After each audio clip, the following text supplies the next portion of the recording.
Capítulo 7. O que você vê é o que recebe. Por Francis.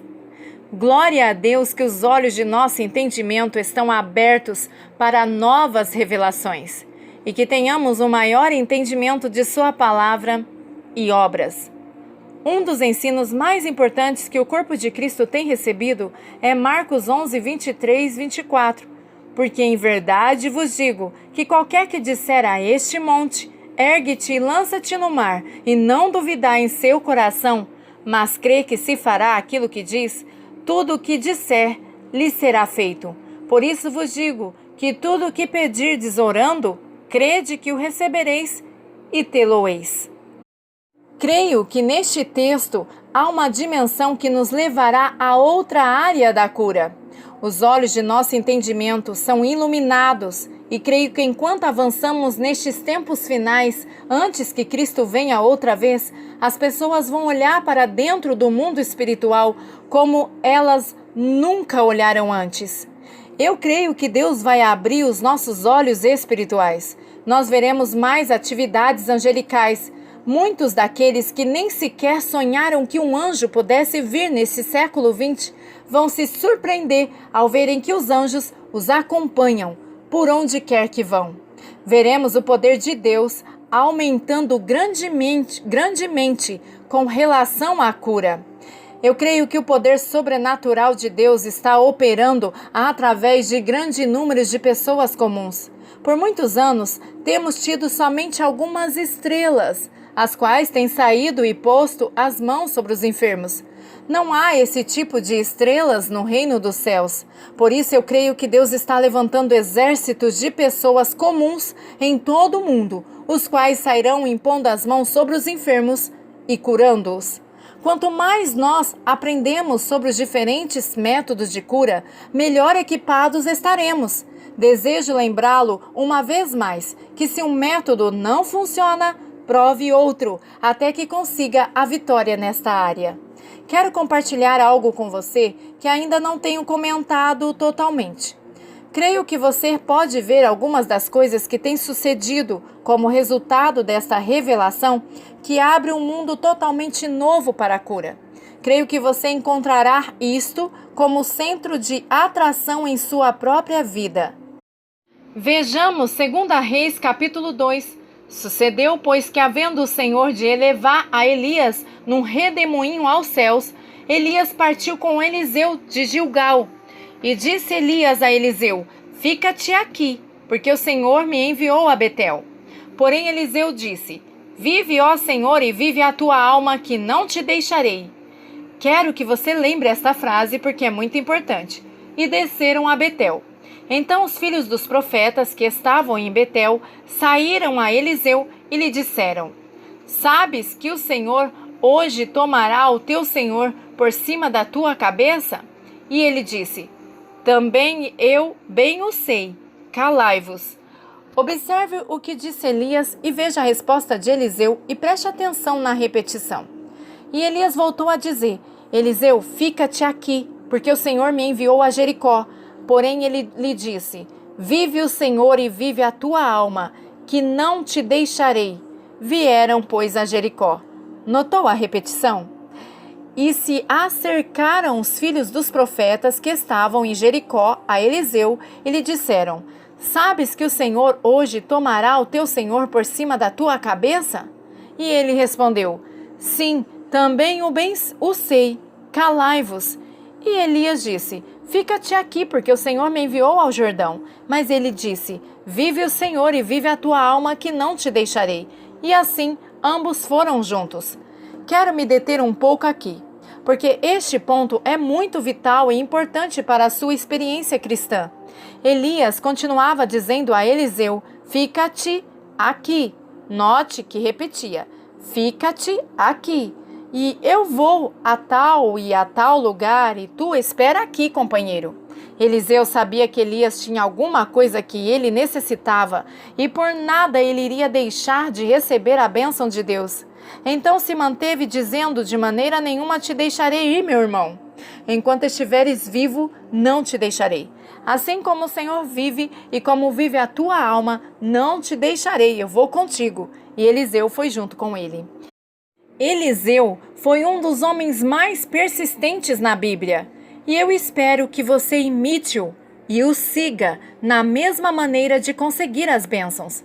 Que você seja o discípulo mais persistente de Jesus Cristo que o mundo já conheceu, porque Deus está buscando pessoas persistentes. Deus lhe dará poder, mas Deus está olhando e procurando pessoas que sejam persistentes. A persistência obtém resultado e recompensa em todas as áreas da vida. Não importa em qual você está atuando, a persistência tem sua recompensa. Quero mostrar-lhe um bom exemplo disso. Eu nasci com persistência. Vivo com persistência. Se você me ver pessoalmente, vai ser difícil de crer, mas quando eu nasci, pesei somente 2 libras, quase 1 quilo. Minha primeira cama foi uma caixa de sapato tão pequena que eu era. Creia ou não. Ninguém acreditava que meus pais poderiam criar-me, mas glória a Deus, provei que estavam enganados. Havia um pequeno fio de persistência do qual eu dependia que dizia: quero viver, quero viver. A persistência é muito vital. Ela tem estado comigo durante toda a minha vida e eu tenho louvado a Deus por esta característica que tenho. A persistência traz o êxito. Nunca conheci uma pessoa que tenha tido verdadeiro êxito sem ter persistência. Muitas vezes as pessoas se desanimam porque põem suas mãos sobre o enfermo uma vez e ele não fica curado. Então dizem: bem, Deus não me chamou para o ministério de cura divina. E desanimam. A primeira pessoa pela qual eu orei morreu. Mas isso não me desanimou. Eu pensei: certamente eu encontrarei um caminho muito melhor. Não creio que tenha acontecido com você algo muito pior do que isto. Porém, você não deve desanimar. Siga avançando.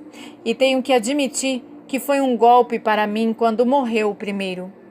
Alguém me contou recentemente de um evangelista no Ministério de Cura Divina, o qual disse há alguns anos atrás: se eu orar por 500 pessoas e as 500 caírem mortas, eu seguirei adiante orando e crendo que os enfermos serão curados. Nós sentimos a mesma coisa. Desejo mostrar-lhe outra área da persistência, para que você veja que algumas vezes não compreendemos no início o porquê de sermos tão persistentes, porém depois de uns 50 anos, saberemos. Quando eu era pequena, chegou à nossa escola um espanhol baixinho e magro, com uma máquina chamada máquina de escrever.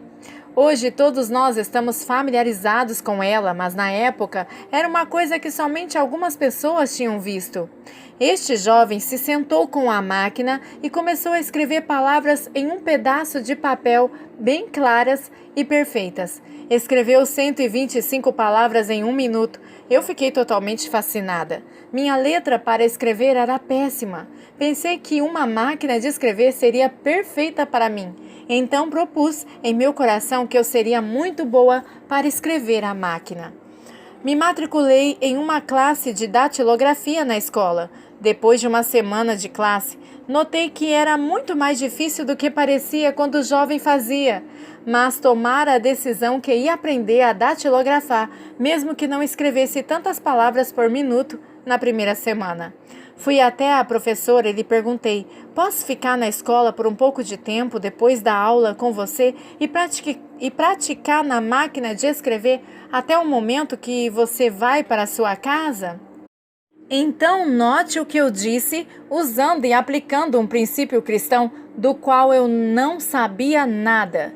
Disse: quero praticar bastante, porque vou ser a melhor e mais rápida da escola. Não sabia o que estava falando e nem mesmo sabia bater as letras sem cometer erros. Porém, fiz esta declaração porque havia proposto em meu coração que ia ser a melhor datilógrafa que a escola tinha tido até então, enquanto os demais alunos estavam na esquina tomando refrigerante e fumando e fazendo tudo o que os moços faziam naquele tempo. Eu estava na escola escrevendo e aprendendo a escrever a máquina. Porém, isso não era suficiente, porque a professora não ficava muito tempo depois que a classe terminava. Haviam lojas que vendiam máquinas de escrever em Saint-Louis, onde eu cresci. Eu gastava 10 centavos para ir de ônibus até o centro da cidade, a um lugar onde tinha 3 lojas, uma perto da outra. Eu entrava na primeira loja, onde haviam 3 máquinas de escrever em exibição, e dizia para o vendedor: "Estou interessada nas máquinas de escrever, porém posso experimentá-las? Posso provar esta?" Não creio que era desonesta, porque eu não lhes dizia que estava interessada em comprar uma, somente dizia que estava interessada nas máquinas de escrever. Então eu ali ficava e escrevia nas 3 máquinas até que enchia completamente o papel, agradecia e ia para a segunda loja.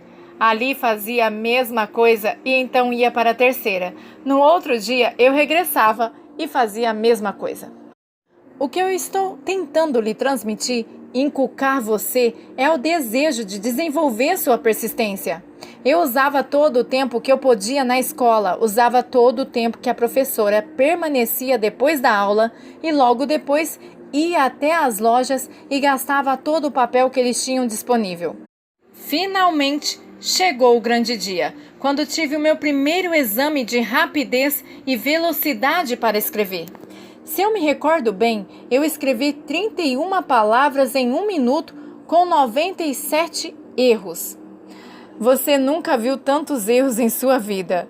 Escrever 31 palavras em 1 minuto, não. É tão mal, mas tantos erros, era absolutamente incrível.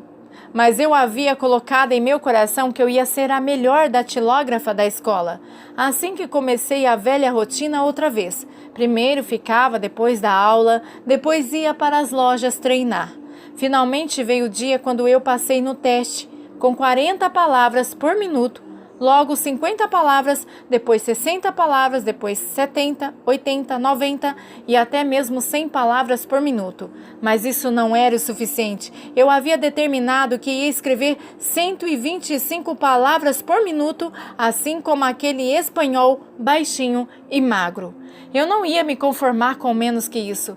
Segui praticando. Até que veio o dia quando eu escrevia 125 palavras por minuto em uma máquina de escrever manual. Realmente é necessário se colocar muita energia para se escrever nesta velocidade numa máquina manual. Mas eu consegui e o fiz sem erros, ainda que o exame durava 15 minutos. Isto é o que a persistência faz por você. Eu não tenho mais talento que qualquer pessoa nesta área, porém eu tive sim muita persistência.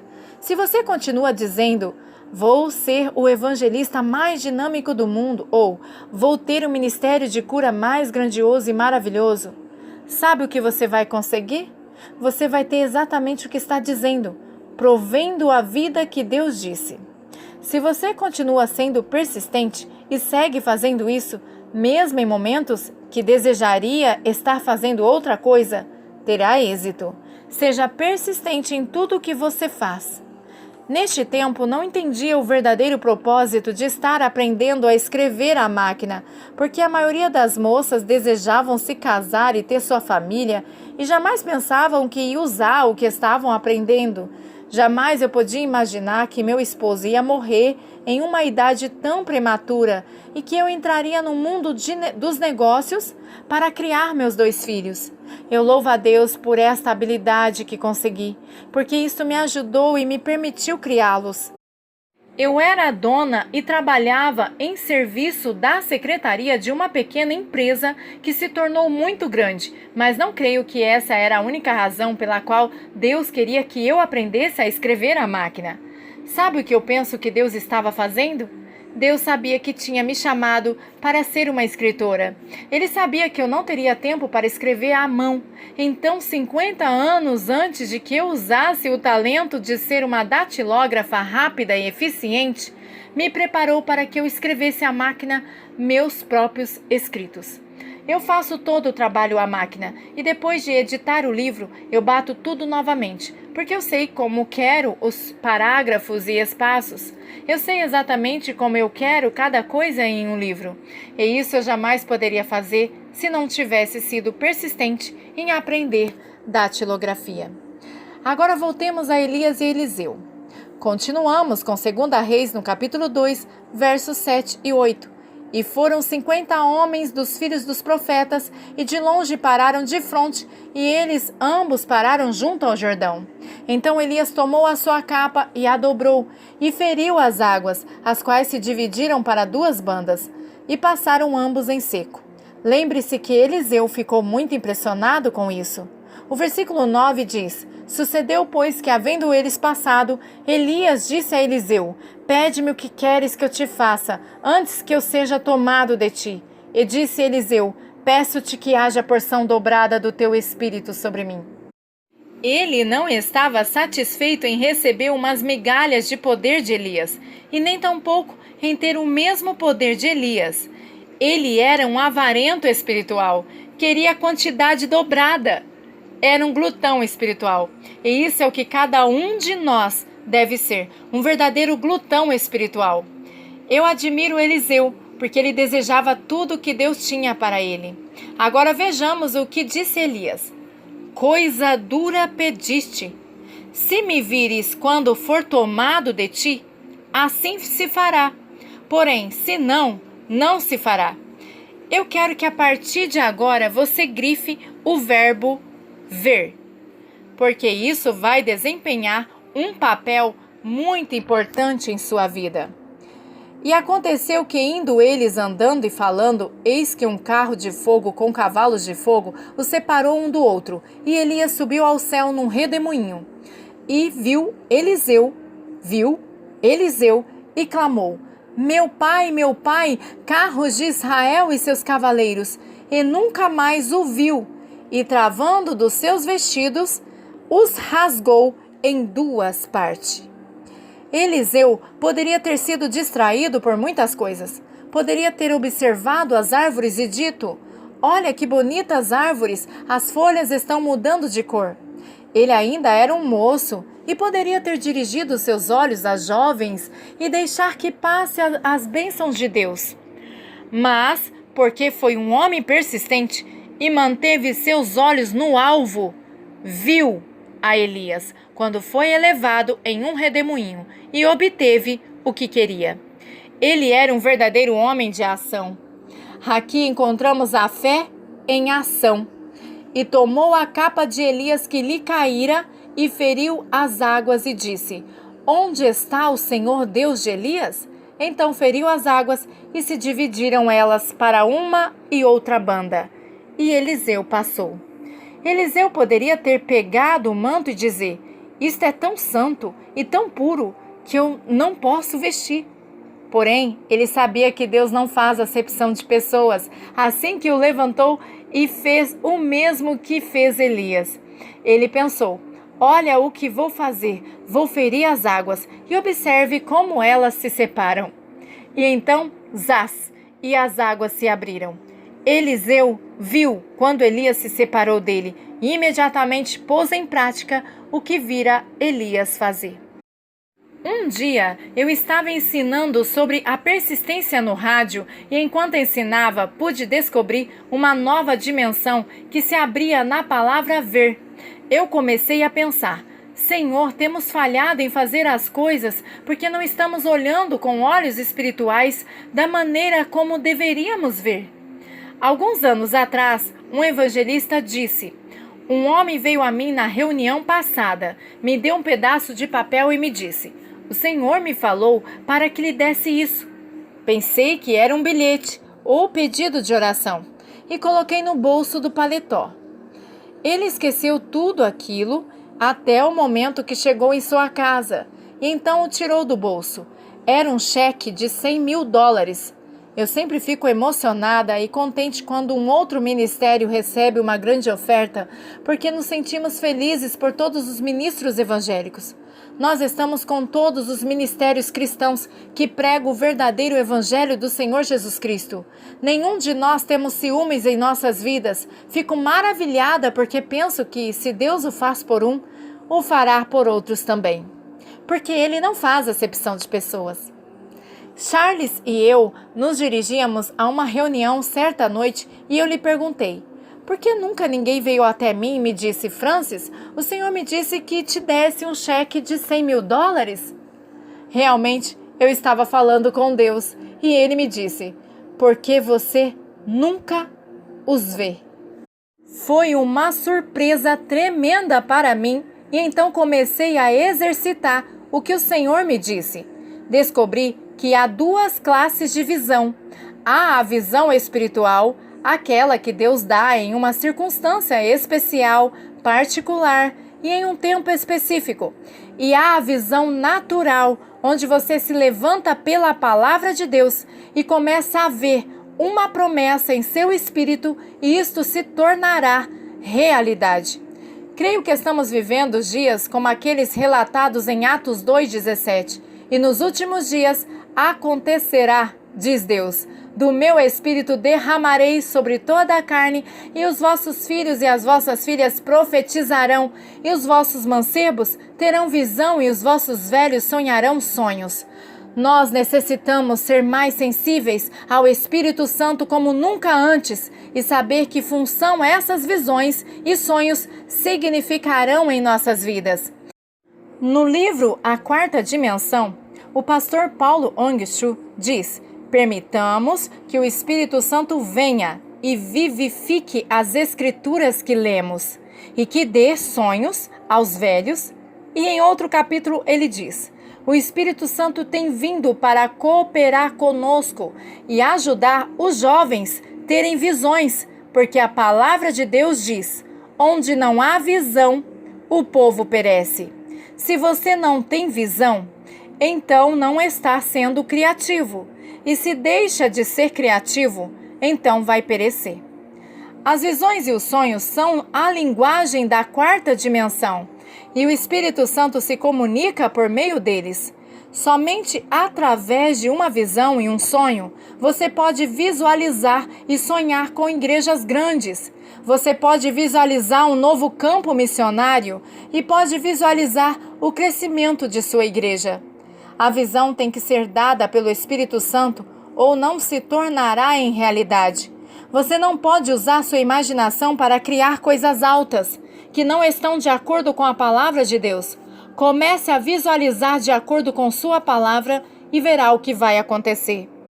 Prontamente, eu busquei em Lucas 6,38 que diz: dai e se vos dado, boa medida, recalcada, sacudida e transbordante vos deitarão no vosso regaço, porque com a medida com que medirdes, vos medirão também de novo. Então eu disse: agora, Pai Celeste, Charles e eu temos dado para a tua obra. Agora eu penso que chegou o momento para que nós recebamos o retorno, pois nós temos tanta necessidade no Seminário Bíblico Cidade de Luz. Quero te pedir que me des uma visão de um cheque. Creio que não tive fé para $100.000, porque instantaneamente Deus me deu uma visão, mas foi de um cheque de $1.000. E tudo o que vi foi a mão de um homem entregando-o. Maravilhoso! 2 textos das Escrituras: meu povo foi destruído por falta de conhecimento. E mais, sem visão, o povo perece. E aqui estava eu sentada em um carro e com a visão de um cheque de $1.000. E aquilo não era antibíblico, porque eu podia depender de Lucas 6,38. Naquela noite, eu estava tão entusiasmada que entrei na reunião quase correndo e comecei a pensar: quem é, Senhor? Quem é, Senhor? E continuava a cada pessoa que entrava e pensava comigo: deve ser esta ou aquela. E assim fiquei naquela expectativa. Ninguém me deu cheque naquela primeira noite. E eu não disse, bem, creio que Deus não quer que eu tenha este cheque. Não, porque eu sou persistente. A segunda noite chegou e até o final do culto, nada. Eu estava na livraria onde vendemos os livros e cada homem que vinha eu pensava de novo: será você? Não. Você? Não. Você? Não. A segunda noite passou e ninguém até aquele momento havia me dado um cheque. Eu não desanimei, porque nós ainda tínhamos mais uma noite de culto. Eu repeti o mesmo procedimento em vão. Eu não estava desencorajada. Quando estava empacotando os livros para a próxima parada, me esticando para alcançar uma caixa, um homem caminhou de trás de mim e disse: Francis, o Senhor me disse que te desse isto. Não o pus em minha bolsa, o examinei ali mesmo. Era exatamente como eu tinha visto em meu espírito, um cheque de $1.000. Quase explodi. Esperei apenas o momento certo para dizê-lo a Charles. No outro dia estava muito animada, porque vi uma nova dimensão que se abria em nossas vidas. Eu disse: Charles, isso é excitante. Vou pedir a Deus outra visão. E vi outro cheque de 1.000. Minha fé ainda não tinha subido de 1.000, mas o certo é que, 2 noites depois, um homem enviou seu filho correndo pela nave da igreja antes de começar o culto, com um cheque de $1.000. Sabe por que ele estava fazendo isso? Porque ele tinha dado 1.000 havia anos e havia recebido 100.000 em retorno. Ele quase não podia esperar até o momento quando fosse recolher as ofertas para começar de novo a semear. Uma vez mais, vi uma nova dimensão operando. Senti Deus abrindo os olhos do meu espírito para ver mais daquilo que Ele tinha para nós. Estava realmente empolgada e disse: Deus, Tu me permites ter uma visão um pouco maior? Necessitamos muitos cheques de $1.000 para conseguir alcançar as multidões que Tu tens posto em nossos corações. Em nossa primeira viagem, havíamos saído do hotel quando eu vi brilhar em minha mente a imagem de um cheque de $5.000. Então pensei: que tremendo! Nunca tivemos uma pessoa que pusesse um cheque de 5.000 na oferta. Porém, estava empolgada e disse: Senhor, quer dizer que vais colocar um cheque de 5.000 na oferta de hoje? E de alguma maneira, na forma que ele me falou, foi assegurando que o cheque iria estar na oferta.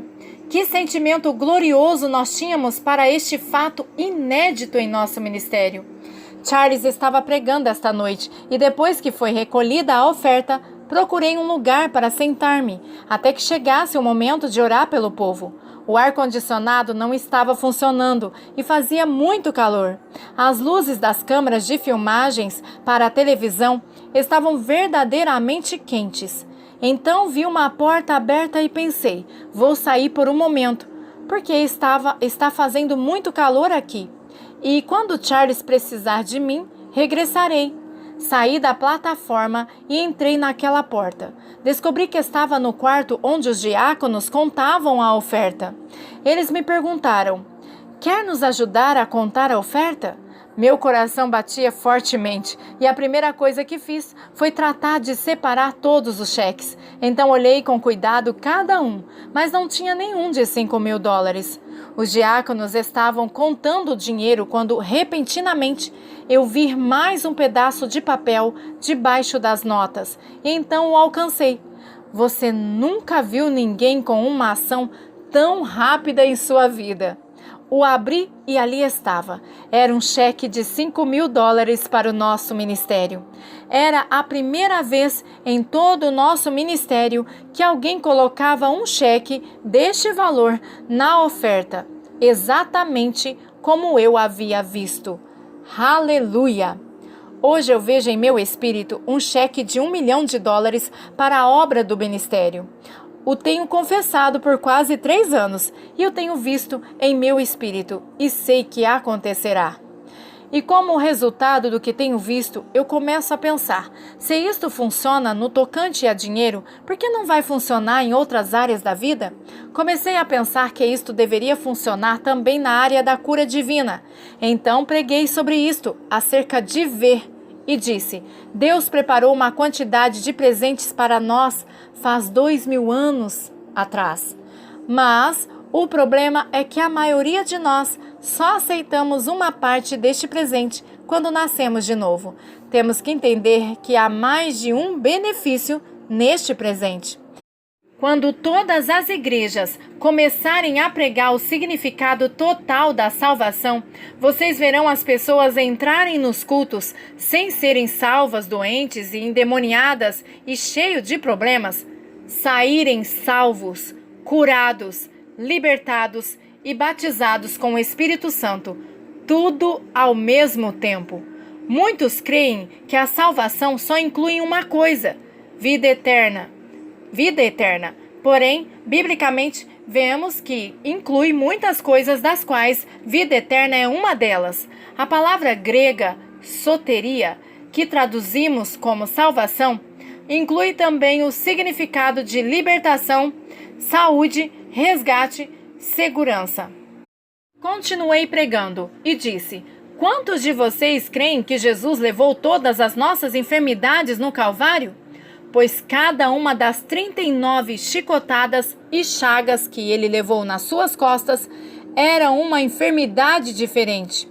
Creio que quando Jesus estava na cruz, sua aparência não era humana, por causa do horrível castigo que recebeu.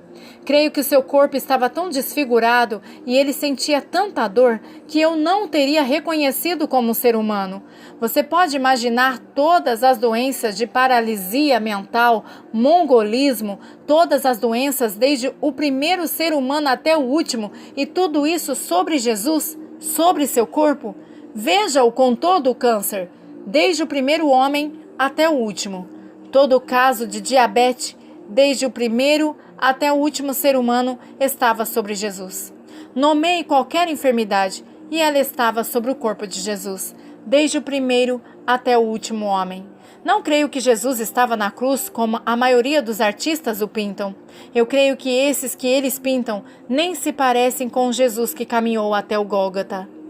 Isaías 52, verso 14 diz, como pasmaram muitos à vista dele, pois o seu parecer estava tão desfigurado, mais do que o de outro qualquer, e a sua figura mais do que a dos outros filhos dos homens.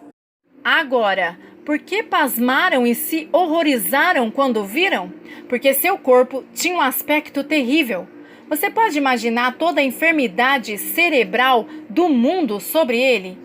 Pode você ver todas as enfermidades de paralisia sobre ele? Milhões de todas as classes de enfermidades sobre Jesus ao mesmo tempo? Você pensa que seus dedos estavam direitos? Não, penso que seu corpo estava torcido, que jamais o reconheceríamos. Ele era como algo de espanto. Seu rosto, toda a sua aparência foi desfigurada mais do que a de nenhum homem, porque nenhum outro tem sofrido tanto como Jesus, que levou todas as enfermidades. E logo Isaías 53:10 diz, todavia ao Senhor agradou moê-lo, fazendo-o enfermar. Foi a vontade de Deus que ele se enfermara. Por quê? Porque ele amava tanto a você e a mim, que pôs toda a enfermidade sobre Jesus, para que nós não necessitássemos levá-las. Isaías 53:5 diz, mas ele foi ferido pelas nossas transgressões e moído pelas nossas iniquidades. O castigo que nos traz a paz estava sobre ele, e pelas suas pisaduras fomos sarados. Nós fomos e somos totalmente curados. Sabe por que muitos de nós não recebemos a cura que necessitamos? Porque nós não a vemos em Jesus. Creio que o dia em que os nossos olhos espirituais se abrirem e vermos nossa cura nele, é o dia que receberemos qualquer cura que necessitamos. Quando começarmos a ver nossas enfermidades de volta sobre Jesus, onde realmente pertencem, a cura será uma realidade em nossa vida. Comece a ver para você mesmo. Comece a ver para outros. Quando você começar a ver, simultaneamente sucederá em sua vida. Comece a ver seu corpo enfermo no corpo de Jesus, onde realmente deve estar, e seu corpo será outro, completamente curado.